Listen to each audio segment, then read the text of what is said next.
The alleged rape of the Libyan student has engaged the world in looking at the atrocity of rape and war and so on. And I guess because it's a lady, it has a special romance in it, a special sexiness that is going to dominate the airwaves. And I suspect this lady is going to get an opportunity to go to some um, advanced country and enjoy the rest of her life. But are these guys beasts for having raped her? I don't know all the details, and I don't know if anybody will know it. But what I do know is that it's not necessarily it's a tool of war. Rape is not a tool of war, because if anybody could remember, during the first Gulf War, they had some women up in the war theater, and they said when the war started, they got so scared that they wanted the men to come over and keep the company.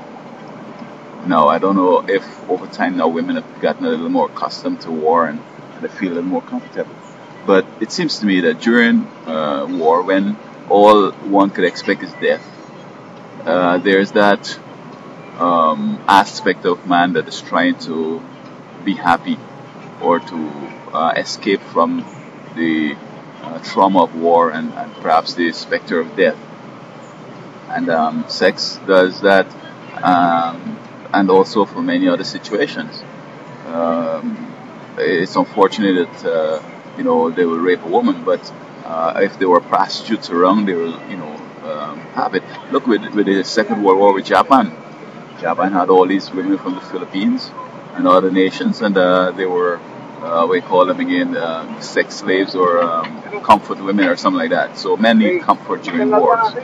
Now, some people have tried to say that there were times when women were warriors, and I don't understand how they could come up with that, because from all my understanding that women were never warriors. Women are not interested in wars. Women are more into peace, etc. I think more now women are coming close to the wars, but if time were to last long enough, they will stay away from war in the future, because it's not something that women are equipped for and are born to do. They're born to, preserve life and to give life and the whole 9 yards. But if there were an army of women, guess what? When they come to town, they will rape the men that they find, because, as I said, during war, the parasympathetic nervous system in the whole body tends to recoil and needs whatever happens in sex to sort of feel better.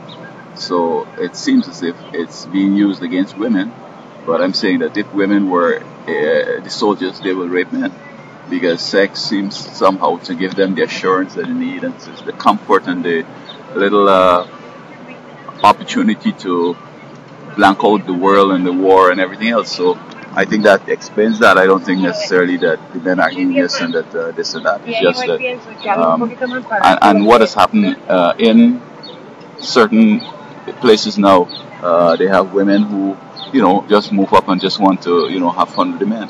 So that's just a part of life. I mean, it's unfortunate you got raped and so on, but in war, men have to have sex, women have to have sex.